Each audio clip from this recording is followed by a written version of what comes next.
factor de crecimiento fibroblástico 23. ¿Qué es el factor de crecimiento fibroblástico 23? Acuérdense que yo les dije que la estructura está formada por hidroxiapatita, ¿ok? ¿De acuerdo? Esa estructura, además de tener los osteoblastos, los osteoclastos, calcio, fósforo, magnesio y otros elementos, tiene una matriz, ¿okay? Pero las células producen matriz.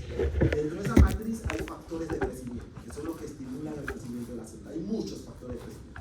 Pero uno de los factores de crecimiento importantes que está dentro del hueso, dentro de la matriz, es el factor de crecimiento fibroblástico 23. ¿Ok? Y este factor de crecimiento fibroblástico 23 que está embebido con la hidroxiapatita, si yo trato de sacar calcio del hueso, también saco factor de crecimiento fibroblástico 23. ¿Ok?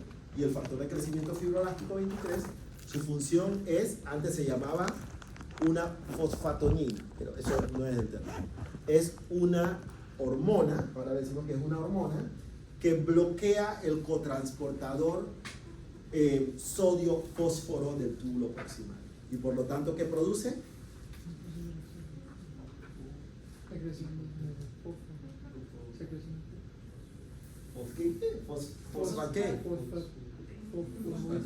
Fosfaturia. Produce fosfaturia.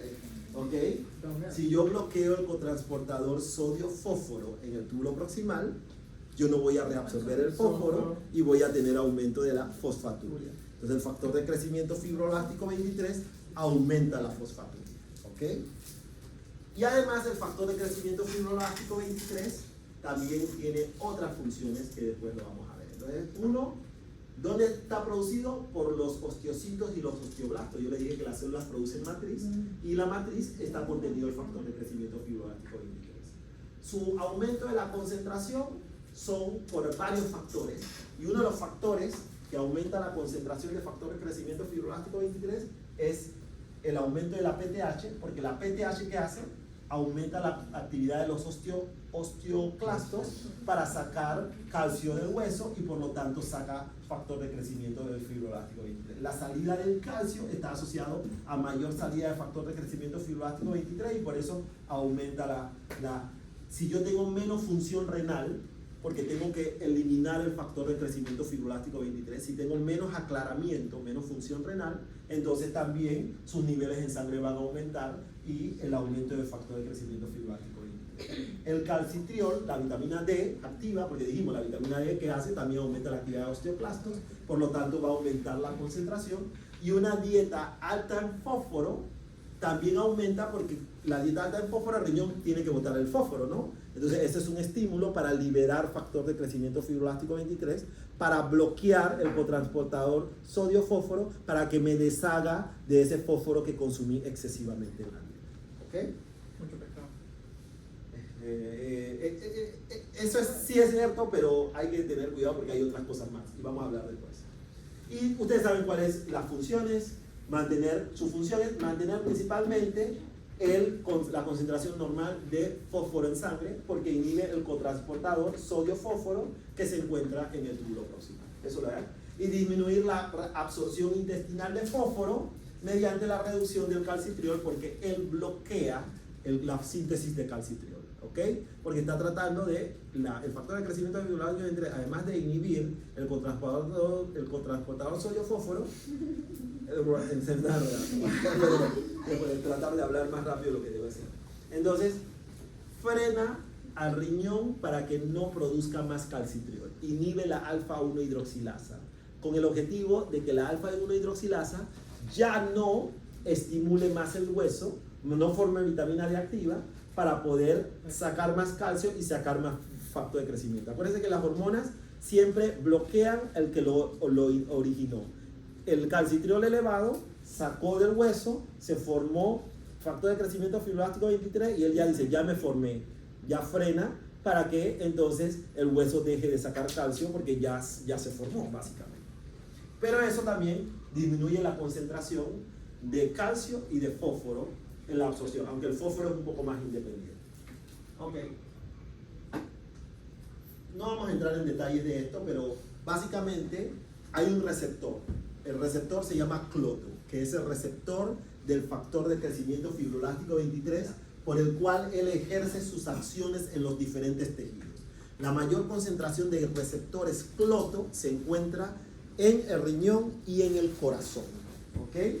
Y resulta que los valores altos de factor de crecimiento, el cloto, a medida que uno tiene enfermedad renal crónica, el receptor cloto se va perdiendo de las células. ¿Ok? Las células no expresan receptor cloto.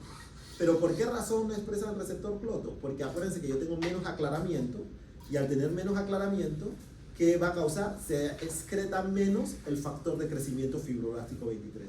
La concentración, ¿cómo va a estar en el plasma? Elevada. Eso lo pusimos en la concentración. Una concentración elevada de factor de crecimiento fibroblástico 23 va a estimular mucho al receptor.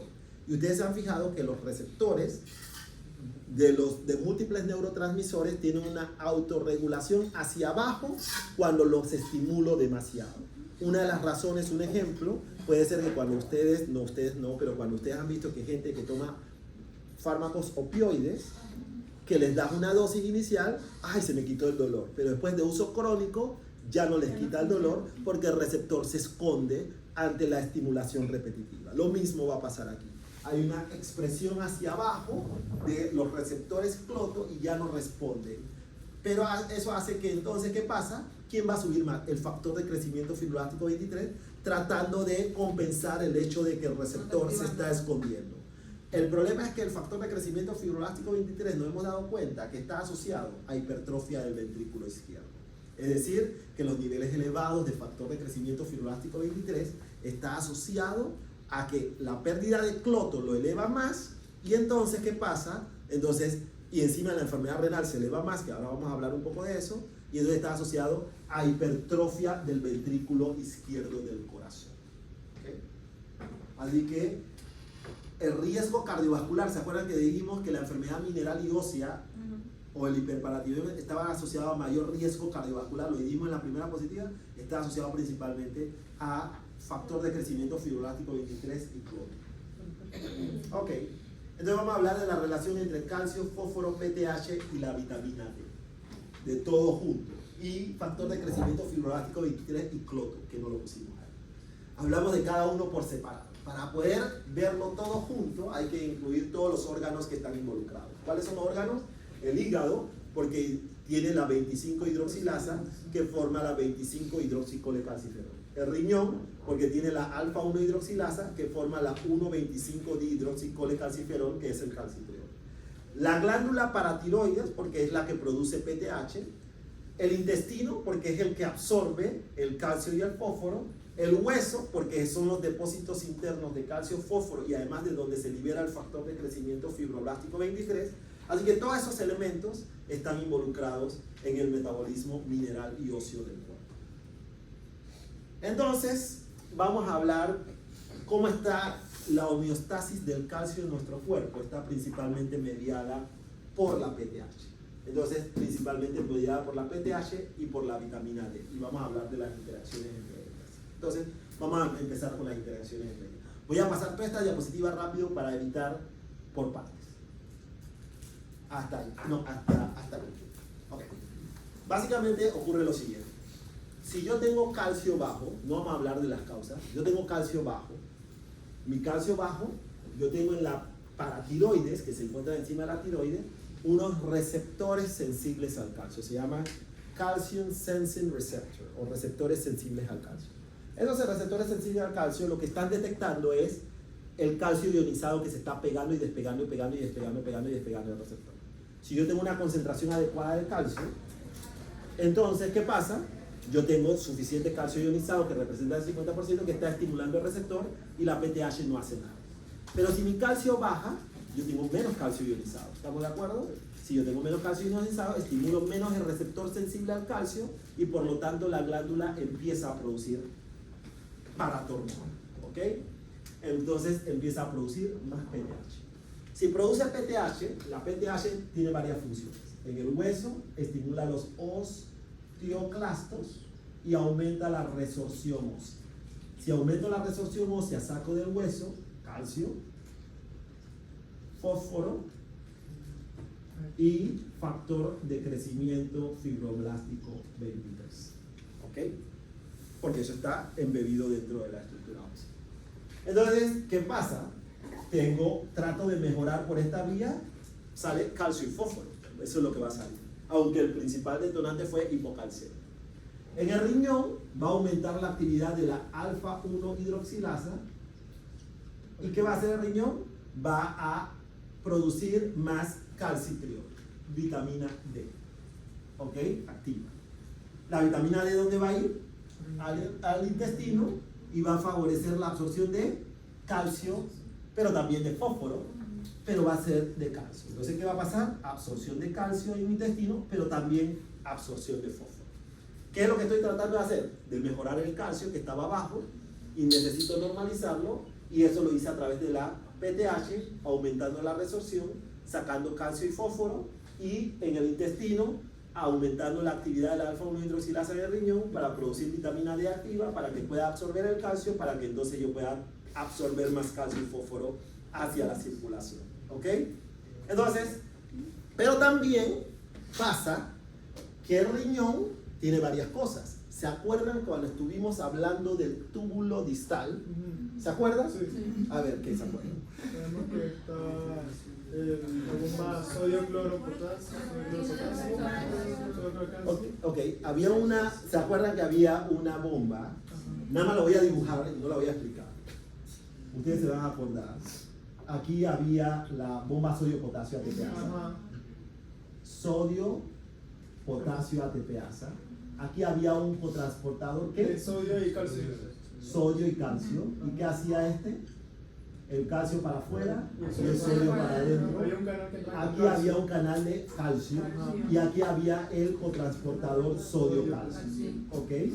Sodio-cloro, perdón. ¿Ok? Básicamente eso. Y aquí yo les dije que había un receptor para PTH. ¿Ok? Básicamente lo que es el receptor de PTH que está aumentando es que va a aumentar significativamente la actividad de este canal para poder reabsorber calcio. ¿Por qué? Porque yo no quiero que el calcio se pierda, porque lo estoy absorbiendo y lo estoy sacando del hueso y yo no puedo permitir que el riñón lo bote. Entonces, por eso yo aumento la reabsorción tubular de calcio, porque directamente en el túbulo distal estoy estimulando que el filtrado no se pierda. Pero se liberó factor de crecimiento fibroblástico 23. Y en el túbulo proximal, él va a inhibir el cotransportador sodio-fósforo y va a botar el fósforo, porque el fósforo no lo necesito. Porque ustedes se acuerdan que cuando dijimos que el 50% del calcio está unido a algo y el 50% está libre. Si yo aumento los niveles de fósforo, ahora yo tengo un elemento que me va a captar el calcio y el calcio ionizado no se va a normalizar. Y yo no necesito el fósforo porque el fósforo me va a quelar o captar el calcio y no lo quiero. ¿Ok? Entonces lo estoy sacando del hueso y lo estoy absorbiendo, pero necesito deshacerme de él porque no va a permitir que mis niveles de calcio ionizado lleguen a lo normal. Entonces, por eso voy a aumentar, disminuir la reabsorción de fósforo en el túbulo proximal y me voy a deshacer del fósforo. Ajá. Sí, pero la albúmina, asumiendo que la albúmina está normal. Aquí estaría, si yo tengo más fósforo, yo tengo un 50% unido entre 40% de albúmina y 10% a fósforo. Pero si los niveles de fósforo suben, ahora yo voy a tener, en vez de 50-50, ¿yo qué voy a tener? Voy a tener 70-30. Es decir, voy a tener más fósforo uniéndome al calcio, haciendo que el calcio ionizado no se pueda normalizar. Entonces, los niveles de fósforo tienen que estar entre 4.5 y 5.5. Si yo tengo unos niveles de fósforo en 10, definitivamente voy a tener un calcio ionizado no normalizado. A pesar de que esté subiendo los niveles de calcio sérico, no puedo normalizar el calcio ionizado porque ahora tengo demasiado fósforo en la circulación. Tengo que deshacerme del fósforo. ¿Ok? Por eso que sale el factor de crecimiento fibroblástico. Eso sí te había comentado en el anterior presentación. ¿Y qué pasa cuando los receptores, como usted dijo, ya están literalmente muy estimulados? Bueno, los niveles de factor de crecimiento fibroblástico de 23 empiezan a aumentar un poco más. Ahora, el factor de crecimiento fibroblástico 23 tiene otras cosas más. Por ejemplo, acuérdense que son hormonas y las hormonas todas son de autorregulación negativa. ¿Estamos de acuerdo? ¿Qué es autorregulación negativa? Cuando yo formo vitamina D, ¿qué va a hacer la vitamina D aquí? Inhibir la liberación de PTH. Cuando yo tengo calcio que se haya normalizado. Si lo logro normalizar, ¿qué voy a hacer? Inhibir la liberación de PTH. Si yo tengo fósforo alto, ¿qué va a pasar? Estimula, pero no sube, estimula la liberación de PTH. ¿Por qué la estimula? Para que la PTH aumente los osteoclastos y saque más factor de crecimiento fibroblástico, porque quiero deshacerme del fósforo. Entonces el fósforo, el fósforo elevado aumenta el factor de crecimiento fibroblástico para poder secretar el fósforo. El problema es que el paciente tiene disminución del aclaramiento del factor de crecimiento fibroblástico 23, es que estamos entrando adelantados. Estamos hablando de lo fisiológico, no vamos a hablar de lo patológico todavía, ¿ok? Ahorita vamos a salir a lo patológico. Me están haciendo adelantarme las diapositivas. Entonces, esto es lo fisiológico, eso es lo normal. ¿Y qué pasa? Ustedes normalizan sus niveles de calcio y todo queda perfecto. ¿Sí estamos de acuerdo? Tomando en cuenta que su riñón funciona bien y que todo funciona perfectamente. ¿Okay? Entonces, eso no pasa de estimular más PTH porque su fósforo se pierde en la orina y estos elementos, se normaliza el calcio y la vitamina D, frenan la PTH y diciendo ya, todo se normalizó, ya deja de estar produciéndote, ya vamos a terminar ahí. Y se acabó. Todo perfecto. ¿Estamos de acuerdo? Sí. Pero aquí, bueno, ya yo les adelanté un poco, yo les dije quién inhibe, la vitamina D inhibe la PTH, el calcio, si se normaliza, inhibe la PTH, pero el fósforo estimula más la PTH. ¿Ok? Entonces, vamos a ver, bueno, esto más o menos explica un poquito de eso. ¿Por qué? ¿Qué ocurre en la insuficiencia renal? No lo vamos a poner en diapositiva, eso a veces es mucho bla bla bla. Entonces vamos a saltar un poco ahí, ahorita vamos para allá atrás, vamos a saltarnos esto y vamos a ir a la parte fisiológica. Lo mismo que estamos explicando aquí es lo mismo que está en esas cosas, ustedes lo pueden leer en sus casas. Ok, entonces, vamos a hacer qué pasa si el paciente tiene enfermedad renal crónica. Voy a ir un poco más rápido. Todo eso hasta ahí llegamos bien, pero ahora vamos a quitar el riñón de la ecuación. El riñón no funciona. Si el riñón no funciona, tienen calcio bajo. ¿Estamos de acuerdo? ¿Qué va a hacer? Aumentar la liberación de PTH. En el hueso, ¿qué va a hacer? Aumentar la resorción ósea. Va a salir calcio, fósforo y factor de crecimiento fibroblástico 23. Lo mismo, calcio, fósforo y, no está escrito aquí, pero factor de crecimiento fibroblástico 23. En el riñón, aumentar la actividad de alfa-1 hidroxilasa, pero el riñón no funciona, no responde.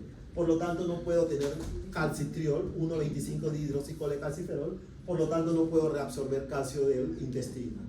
El fósforo sigue reabsorbiéndose algo, porque acuérdense que el fósforo es un poco más independiente y se puede reabsorber, pero el calcio no se va a reabsorber. Entonces, si el calcio no, entonces ¿qué va a pasar? El calcio y el fósforo no se pueden reabsorber. Entonces no tengo esta vía la tengo casi eliminada para normalizar mis niveles de calcio, porque no va a absorberse. ¿Okay? Entonces, ¿qué va a pasar? Ahora yo en teoría tengo factor de crecimiento fibroblástico 23 que debería estimular el riñón para botar el fósforo, pero no funciona el riñón, no puedo botar el fósforo, no se puede botar. Lo que quiere decir que los niveles de fósforo, ¿cómo van a estar? Aumentados.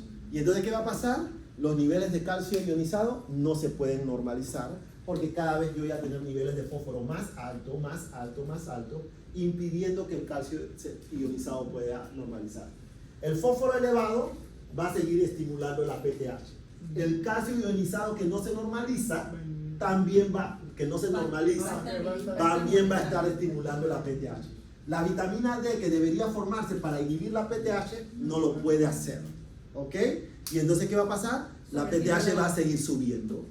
Entonces, la PTH va a seguir subiendo. ¿Por qué? Porque los niveles de calcio no se han podido normalizar. Porque el fósforo sigue alto estimulándolo. Porque la vitamina D no se forma para frenarlo. Entonces, ¿qué va a pasar? Los niveles de PTH van a seguir subiendo, subiendo, subiendo, subiendo. ¿Quién causó todo este problema? El riñón. Entonces, es un hiperparatiroidismo secundario a enfermedad renal crónica. ¿Ok? ¿Y cómo se trata eso? ¿Estamos claros? Sí. Okay. ¿Y cómo se trata eso? ¿Cómo se trata eso? Vamos a ver ahora. Entonces, ¿qué pasa? El paciente tiene otra cosa, tiene desgaste óseo. ¿Por qué? Porque la PTH tan alta va a estar aumentando la resorción ósea y el paciente va a tener un círculo vicioso de desgaste óseo continuo, progresivo. ¿Ok?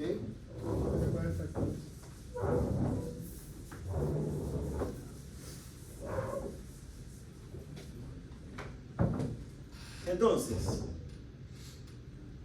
eso es lo mismo que dice ahí. Disminuye la función renal, se detiene fósforo. ¿Estamos de acuerdo? No puedo botar el fósforo. No puedo botar el fósforo. La disminución del fósforo, acuérdense que se libera factor de crecimiento fibroelástico 23, y yo le dije que el factor de crecimiento fibroelástico 23 también disminuye la producción de calcitriol. Pero el riñón no funciona y no se produce calcitriol. Así que todo el elemento por el cual no tengo calcitriol. No tengo calcitriol, disminuye la absorción de calcio intestinal. No puedo normalizar mis niveles de calcio libre ionizado. La PTH sigue subiendo, tanto por la retención de fósforo como porque el calcio no se normaliza. Entonces, ¿qué pasa? Empiezo a tener que la glándula, para producir más PTH, ¿qué tiene que hacer una glándula cuando la estimulo mucho? Se hiperplasia. Entonces, empieza a crecer la glándula. Entonces, la glándula pasa de ser una cosa así a ser una cosa monstruosamente elevada, grande. ¿Okay? Entonces, el paciente empieza a tener un montón de aumento progresivo de la glándula paratiroides. El problema es que ustedes en biología yo creo que es, ustedes llevaron que las células neoplásicas son, ustedes se acuerdan que ustedes hablaron de metaplasia, displasia y anaplasia, ¿ok? El grado de indiferenciación, o el grado de indiferenciación tiene un límite, es decir, en una metaplasia es potencialmente reversible, es decir, puede regresar a células normales. Una displasia tiene hasta un punto específico donde yo pudiera regresar o simplemente progresar. Si yo tengo una displasia tardía o avanzada, ya no es reversible y termino en anaplasia. Las células anaplásicas son células que se parecen más a las progenitoras, no es que están más especializadas, están menos diferenciadas, están indiferenciadas, ¿ok? Entonces las células cancerígenas son células muy indiferenciadas y por lo tanto tienen la capacidad de, primero, crecimiento rápido, segundo, transformarse en cualquier tipo de células no adecuadas, y lo otro es que no expresan ya receptores de superficie.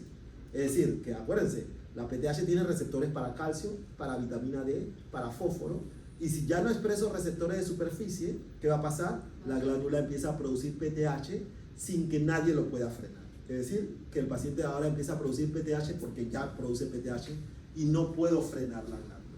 ¿Ok? Entonces, básicamente lo que dice aquí, que hay receptores de vitamina D sobre la glándula también, y esos receptores sensibles al calcio y de vitamina D que están sobre la glándula, a medida que la glándula va creciendo, van desapareciendo, no están ahí. Entonces, mi calcio, que a lo mejor yo lo puedo normalizar, ahora ya no puede frenar la glándula porque simplemente no expresa receptores sensibles de calcio.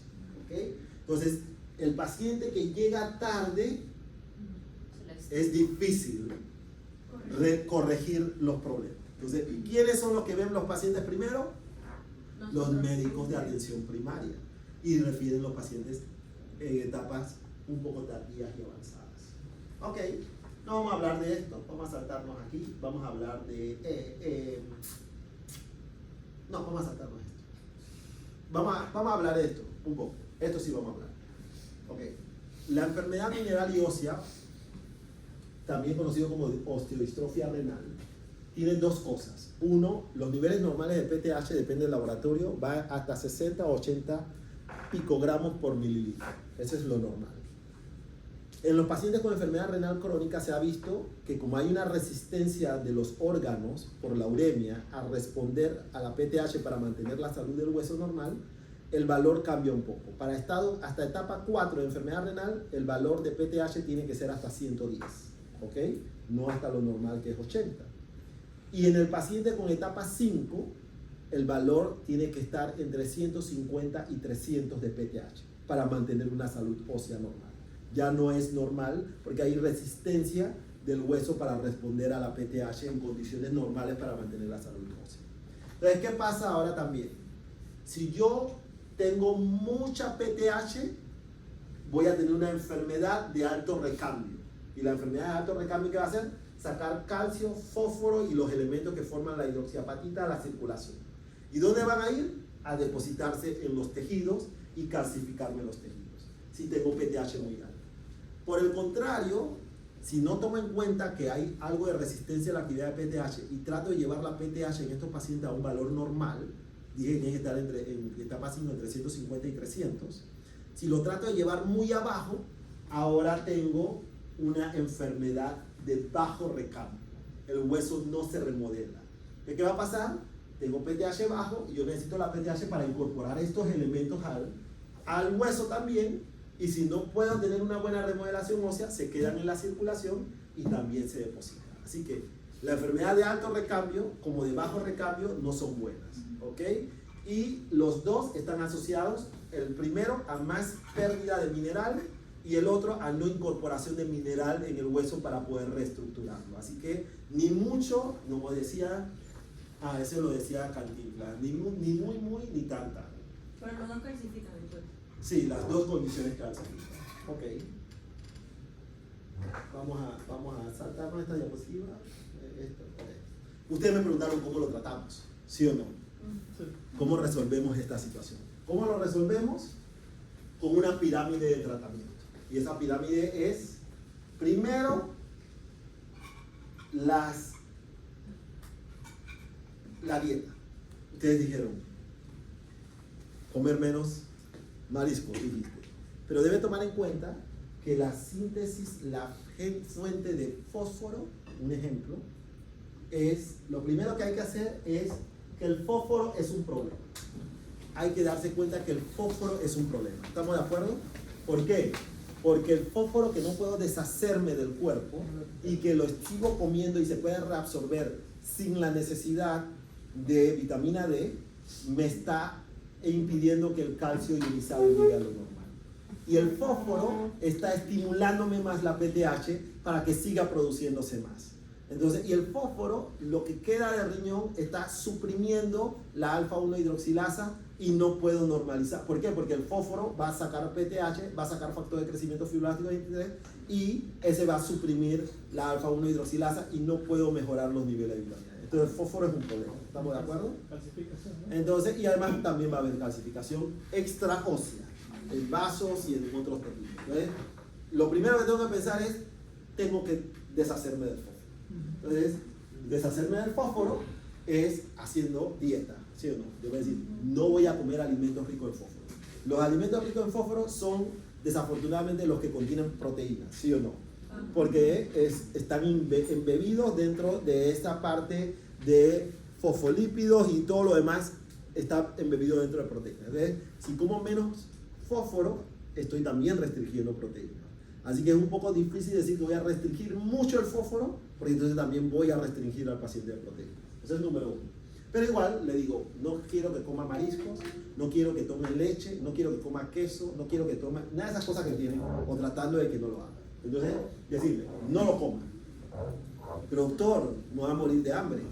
Entonces, lo otro que hacemos es que le damos captores o quelantes de fósforo en la dieta.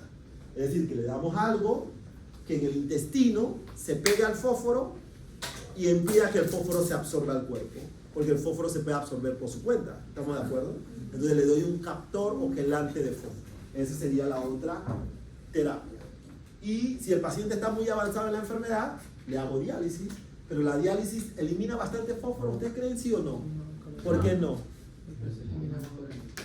Porque está principalmente intracelular. Acuérdense, cuando estábamos viendo, gran cantidad está intracelular. Aunque a pesar de que ustedes tienen una buena cantidad en el plasma, intracelular está un montón. O sea, lo que entra en el plasma, mucho se va dentro. Entonces, la carga de fósforo en el paciente es alta, pero mucho está dentro de la célula. ¿Y la diálisis dónde le hacemos diálisis? A la sangre. Entonces, y nosotros tenemos que esperar que al bajar el de la sangre, el de la célula empieza a salir. Pero eso toma tiempo. ¿Y la diálisis cuánto tiempo la hacemos? 4 horas. Si le hiciera una diálisis de 12 horas a un paciente todos los días, probablemente podría sacar más fósforo del paciente. Pero no le hacemos 12 horas de diálisis, porque los otros elementos que nos interesa botar, en 4 horas ya lo eliminamos. Pero el problema es que el fósforo, la diálisis no es la mejor terapia para deshacerme del fósforo. pero contribuye, porque me elimina una cantidad de fósforo en esas 4 horas. Así que la sumatoria de 3 elementos, es decir, cuando yo tengo un paciente con enfermedad renal crónica que ya está en diálisis, si no está en diálisis, solamente dietas y captores de fósforo. Si está en diálisis, es dieta, captores y diálisis. Las 3 cosas, porque en la sumatoria de las 3, yo hago que él se deshaga del excedente de fósforo. ¿Okay? Entonces, ahorita hablaremos de los captores. Yo creo que vamos a hablar de los captores de una vez. ¿Okay? Ahora, una vez que yo controle el fósforo, porque el fósforo tengo que controlarlo, ahora yo trato de tratar la PTH. Indirectamente estoy mejorando la PTH al controlar el fósforo. ¿Estamos de acuerdo? Sí. ¿Ok?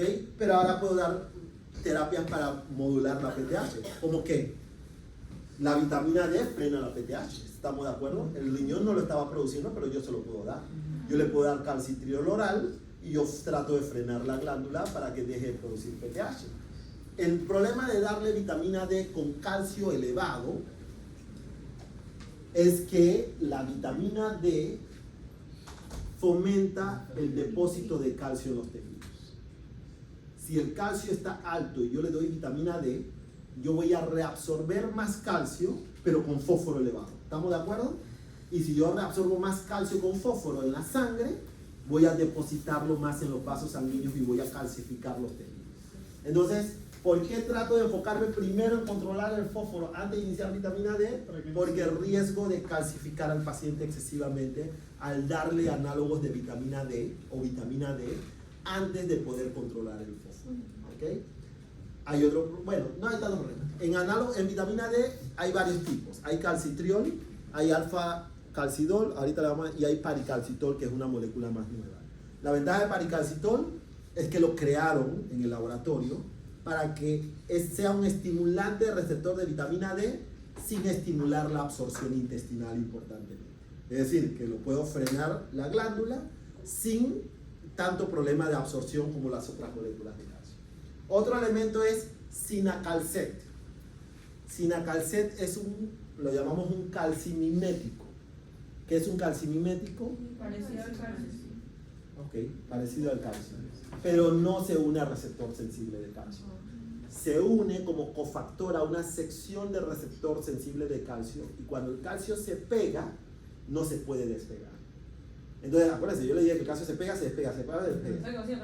Entonces, casi queda ahí. Entonces, si queda ahí, la glándula paratiroides va a pensar que los niveles de calcio están altos, porque en teoría, si yo tengo niveles altos, yo continuamente estoy estimulándolo. Si tengo niveles bajos, no puedo estimularlo continuamente. Pero si yo tengo un calcimétrico que ahora hace que el calcio se fije al receptor, él va a pensar que los niveles de calcio están muy altos y voy a frenar la glándula de estar produciendo PTH. Entonces, esa es la función del cinacalcet. Si después de darle todo esto y ya mejoro los niveles de fósforo, de darle análogos de vitamina D para tratar de frenar la glándula, de darle cinacalcet para que piense que los niveles de calcio están normales, para frenar la glándula de producir PTH, resulta bastante. Uno de los tratamientos más efectivos que hay actualmente. El principal estimulante de los receptores de la PTH es la hipocalcemia. Es el cinacalcet, es muy efectivo. Pacientes tienen PTH de 2000, 3000, 4000, en serio. Y lo podemos normalizar, pero tiene que tomar una gran cantidad. Y la cinacalcet, el problema es que no cae muy bien en el estómago a mucha gente. Entonces a veces nos limita. Entonces, ¿qué sería la siguiente? Quitar la glándula, una paratiroidectomía. ¿Ok? Si ya yo digo, esa glándula debe haber crecido mucho, que no responde a mis estímulos de inhibición, entonces, ¿qué tengo que hacer? Quitarla. Entonces, llamo a cirugía y le digo, necesito, antes de hacerlo de la cirugía, le hago un gamagrama, un centelleo, un gamagrama de cuello y tórax superior para asegurarme de identificar glándulas hipercaptadoras, es decir, y que están grandes. Entonces le digo al cirujano, mira, yo tengo un paciente con hiperparatiroidismo secundario de enfermedad renal crónica, que tiene una PTH en 5000, que tiene hiperfosfatemia y que está desgastando su hueso por esa PTH alta y que no lo puedo frenar porque ya le he dado de todo y no puedo, entonces necesito que me quite la glándula paratiroides. Entonces, ¿qué él hace? Agarra y opera al paciente y le quita la glándula paratiroides. Ok, hay un problema con quitar la glándula paratiroides. El problema de quitar la glándula paratiroides es que cuando yo quité mucho, cuando se quedó mucho tiempo con esa resorción ósea aumentada, una vez que yo quito la glándula paratiroides aparece un síndrome que se llama síndrome del hueso hambriento, Hungry Bone Syndrome. ¿Y qué pasa? Trata de incorporar todo el calcio existente sobre la faz de la tierra. Y el calcio del paciente se va al piso drásticamente y puede ir a hipocalcemia severa. Le tengo que rellenar por varios días al paciente de calcio porque el hueso está tratando de incorporar todo ese calcio que la PTH no le permitía incorporar. Eso es una complicación que puede ocurrir como consecuencia de quitar la glándula con una PTH muy elevada por mucho tiempo. Entonces, yo les dije, dieta, diálisis y quelantes. ¿Cuáles son los quelantes? Dieta, ya dijimos, el consumo más o menos de ingesta de proteínas que ustedes deben consumir, 1 gramo por kilo de peso. Ustedes pesan, alguien pesa 70 kilos, 70 gramos, eso es lo que deben consumir. Entonces, 1 gramo por kilo de peso de proteínas implica que ustedes están consumiendo aproximadamente 1000 miligramos de fósforo también. Entonces, si ustedes toman en cuenta que lo habíamos puesto en la diapositiva inicial, la absorción del fósforo es de 60 a 70% del fósforo que está en el estómago. 4 a 5 gramos de fósforo ustedes absorben toda la semana. Entonces, la diálisis, cada sesión de diálisis nada más me puede quitar 0.8 gramos por sesión.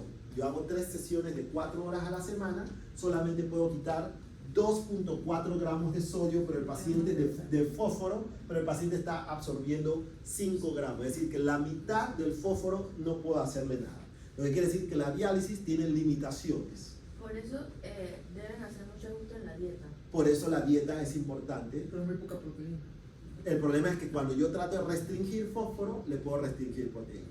Entonces, pero la hago, trato de llevarlo a lo mínimo requerido de ingesta de las dos cosas. Le quito fósforo, pero sin que baje la proteína. ¿Cuánto es la cantidad mínima de proteínas que yo debo restringir a un paciente?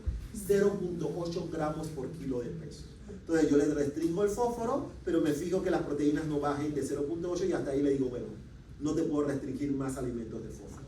¿Ok? Le trato de optimizar la diálisis si es posible, pero sabiendo que la diálisis tiene limitantes. Entonces, y a eso entonces le agrego que algo que me puede ayudar bastante es usar un captor de fósforo. ¿Ok? Entonces el captor de fósforo, hay varios tipos. ¿Qué captor de fósforo utilizábamos anteriormente y bastante? Calcio. El calcio no se usa en el fósforo. Sí. ¿Ok? Si ustedes consumen calcio con las comidas, parte del calcio del intestino, tomando en cuenta que no hay vitamina D, se va a unir al fósforo y no va a permitir que el fósforo se absorba y lo van a perder en las heces. Entonces dar calcio con comidas es una forma de captar el fósforo. El problema es que como casi siempre le agrego análogos de vitamina D eventualmente al paciente para frenar la glándula, entonces voy a absorber calcio y fósforo. Y por eso el calcio no es el mejor quelante, porque entonces el paciente termina calcificándose.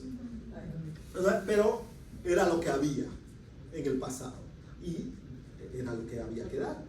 Entonces, también había quelantes de un metal. De hecho, más fuerte que el calcio para unirse al fósforo es el aluminio.